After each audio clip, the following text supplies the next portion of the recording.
Aquí comença una gran història. En realitat, va començar fa 100 anys, a l'Àfrica. Naiz eta guk beretaz, 80. hamarkadara arte ezer ere ez jakin. En aquella època vam conèixer el nostre nou enemic.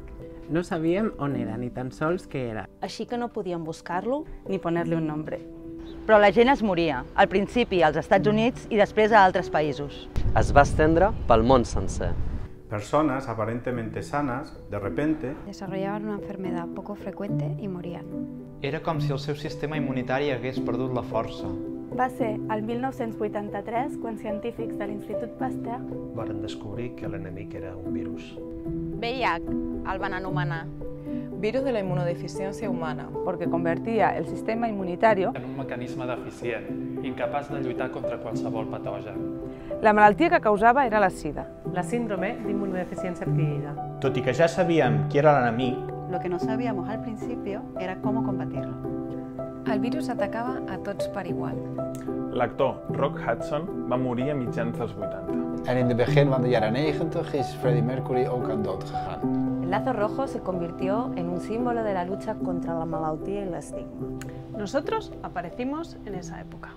El 1992 es va crear la Fundació de la Lluita contra la Sida per recaptar fons per a la investigació. I el 1995, l'Obra Social de la Caixa de la Generalitat de Catalunya van aportar fons per crear l'Institut de Recerca de la Sida i Sicaixa. El 1996 tot va començar a canviar. Aparecieron unos medicamentos que evitaban la muerte segura de los pacientes.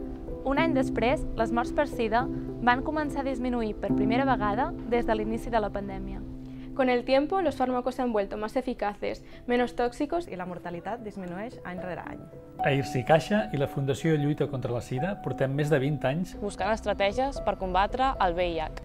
En aquest temps, hem ajudat a disminuir les resistències del virus als medicaments. Hem treballat en el disseny de vacunes i anticossos.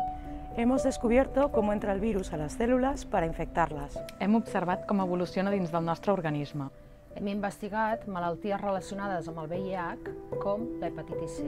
Hem analitzat com el virus afecta la composició del nostre microbioma intestinal. ¿Y cómo podemos reforzar nuestro sistema inmunitario para hacerle frente? Però no n'hi ha prou. En el mundo hay casi 37 millones de personas infectadas por el VIH. Solo en 2016, 1,8 millones de personas contrajeron el virus. Y 1 millón murieron a causa del SIDA. No ens podem rendir. Aquesta és la nostra història fins a dia d'avui. Ens ajudes a acabar-la?